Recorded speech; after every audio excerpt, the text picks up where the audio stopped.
पंडरापल्ली ग्राम रे पूर्वतन सरपंच को हत्या घटना पुलिस तदंत जारी 2 अटक घटनास्थल में पहुंचिले एसपी। सूचना अनुसार गुरुवार राति पंडरापल्ली ग्राम रे गजबंद ग्राम पंचायतर पूर्वतन सरपंच बल्लभ खेती को किछि दुर्बृत्त आक्रमण करी फेरार मारिथिले। रक्त जुड़बुड़ अवस्था उद्धार करी डाक्तरखाना निया जाइथिले हे डाक्तर सेठारे तांको मृत घोषणा करथिले। खबर पाई पुलिस तरफरु घटनार तदंत आरंभ करा जायतिला। मृतकंक परिवार लोकंक तरफरु 4 जनक नाम रे रामपुर थाना रे एतला दिया जायतिबा बेले 2 जनक थाना रे अटक रखा जायतिबा सूचना मिलिछि। एने पुलिस पचरा उचरा जारी रखितिबा बेले घटनास्थल रे एसपी नारायण नायक एवं साइंटिफिक टीम पहुंचे तनाघना करुछन्ते। तेबे बल्लभ को एभली निर्मम भाव में हत्या करबा पछरे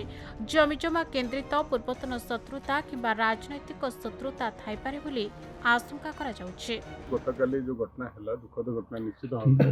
ये घटना को लेकिन जो आम पुलिस स्टेशन को खबर आसला तो आम पुलिस टीम तुरंत एक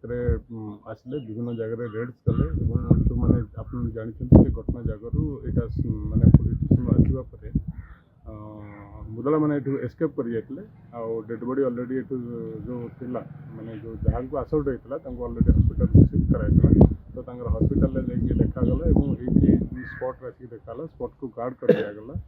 आक्यूज जो मान नाम सन्देह कर सर्च कराइला एफआईआर 4 जन करता 4 जन भर 2 जन को बर्तमान डिटेन रखी इन्वेस्टिगेशन चली 2 जन अब्सेंट अच्छे 2 जन को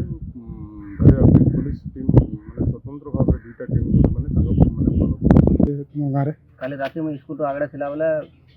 सेनो मते इन गांगर पिरु जवाला जने लागुतले बेले आवाज आसला अला सेनो में नोटिस आसली कला बेले सेनो पड़ी गेला माने के पड़ितला काना ये मर गेला से पड़ी गेला सेनो से किया ना काना केनो बल्लभ